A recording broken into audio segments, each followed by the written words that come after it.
Hi, it's Edward, back with another video. Please take a moment to click the thumbs up button below and consider subscribing to the channel. Please also share this video with your friends. Thank you for your support. Today, I read several financial news articles. I've included links to the articles in the description below.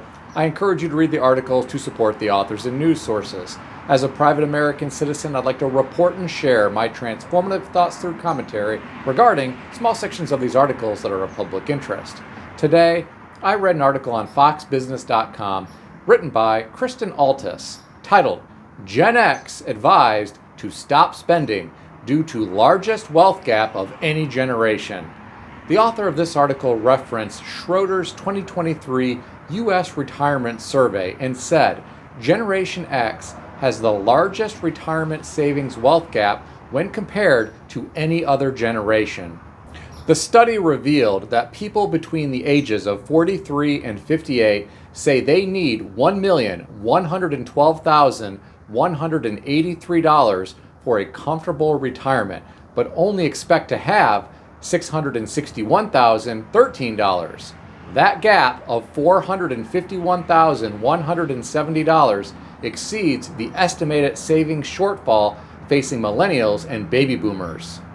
Okay, ladies and gentlemen, I'm going to stop right here for a moment. I want you to understand that I'm not bashing Generation X in any way. Generation X didn't get some of the same breaks that previous generations got. With that said, I want to mention something about the statement that I just read from this article. Did you pick up on the words comfortable retirement when the author was talking about how people between the ages of 43 and 58 say they need $1,112,183? The idea of a comfortable retirement is going to be quite different depending on who you ask. From my perspective, life is getting pretty expensive in the world we live in.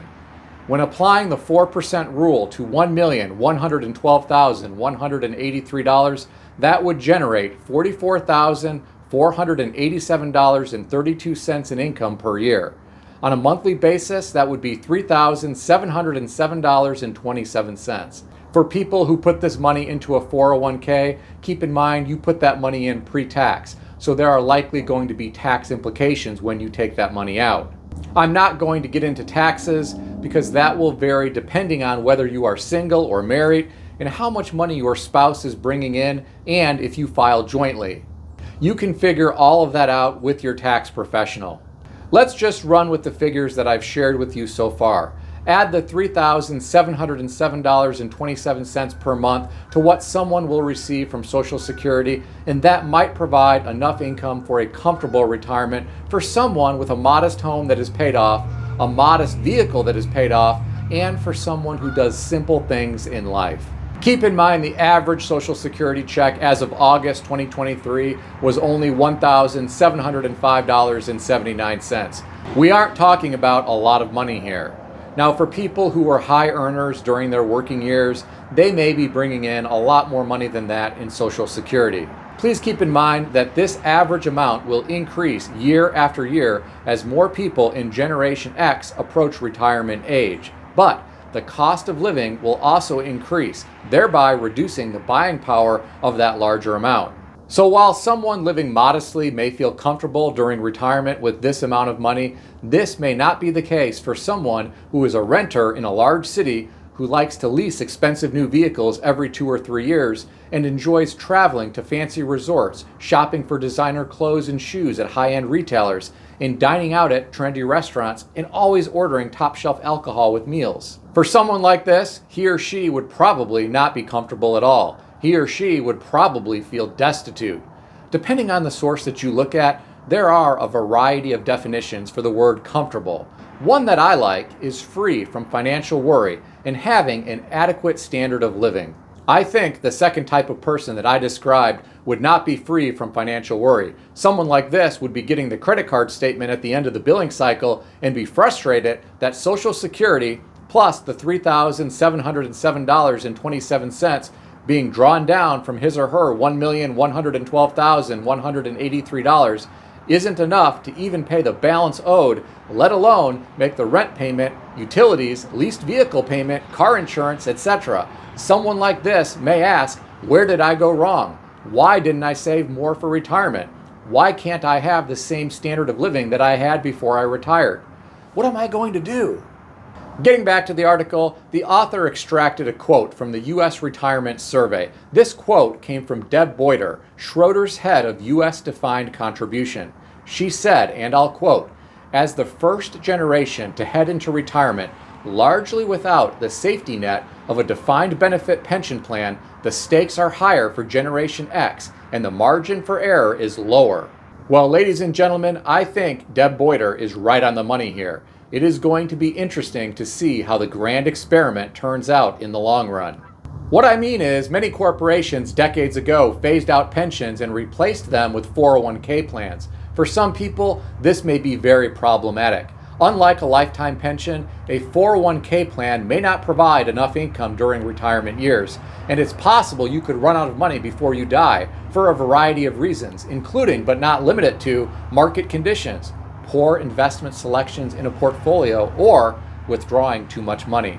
My heart goes out to people who run out of money in their 401k during retirement years. Imagine being in your 80s or 90s and your 401k funds were completely depleted and all you have left is a small amount of money from Social Security. What do you do when that is not enough to pay all of your bills and you have no family to rely on? You may try to find a job, but ageism may prevent you from doing that. Even though ageism is illegal in America, I am afraid it may still happen. If some guy with a walker who's all hunched over makes his way to a conference table for a job interview and sits down with his arm shaking, those conducting the interview may cast judgment upon him and think he's not capable of doing work at the company, and they may even think he's a liability depending on the industry. In reality, such an individual may be mentally sharp and have a lifetime of wisdom that would greatly benefit the company, but he may never be given a chance at the job to prove how capable he is. What does someone like this do to bring in the extra income that he needs to sustain himself now that his 401k is depleted and Social Security just isn't cutting it? Keep in mind that artificial intelligence may be replacing humans in a variety of jobs in the future. The person who takes your order at a fast food restaurant may be replaced by artificial intelligence. Self-checkout systems are already replacing human jobs at retailers. Even finding entry-level employment in the future may be more difficult than it is today for someone who runs out of money in his or her 401k during retirement. I'm curious if any of you know people who ran out of money in their 401k during retirement years and were put into a difficult financial situation. If so, tell me about that in the comment section below. I'm also curious how you think the majority of Generation X are going to fare financially once they reach retirement age. Please share your thoughts and opinions regarding that as well. While some people who are part of Generation X may be worried about retirement, there are Americans right now who are trying just to cope with how expensive life has gotten.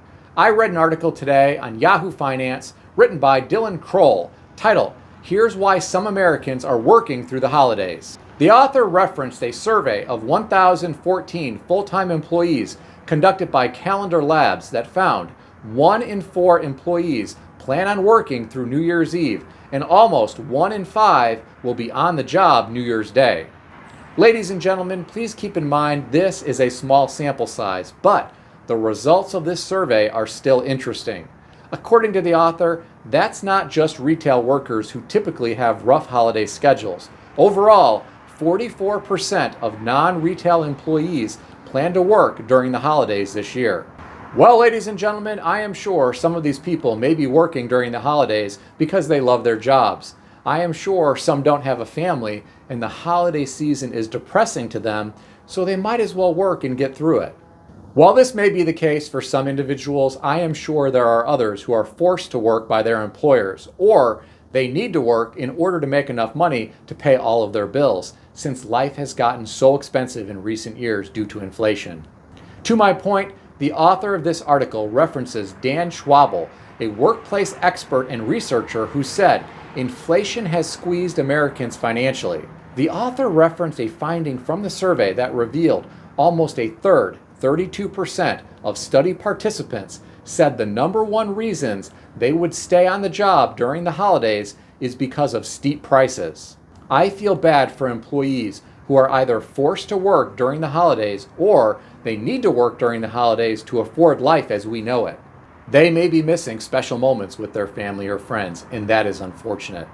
While there is someone behind the cash register at a gas station being yelled at by a customer because the toilet is clogged, there is also a billionaire somewhere being served Kobe beef by a chef before he travels to get a golden opulent sundae with 23-karat edible gold leaves lining a crystal goblet at Serendipity 3, a restaurant in New York City where this type of ice cream dish costs $1,000. The divide between the haves and the have-nots in America continues to grow wider, and some everyday Americans are working very hard and just treading water trying to survive.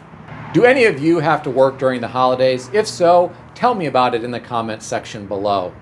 Some people aren't working over the holidays. Instead, they're going into debt to pay for the holidays. I read an article today on ZeroHedge.com written by Tyler Durden, likely a pseudonym for writers at Zero Hedge, titled, "Americans Are Dreading the Holidays. 1 in 3 go into debt to pay for holiday shopping."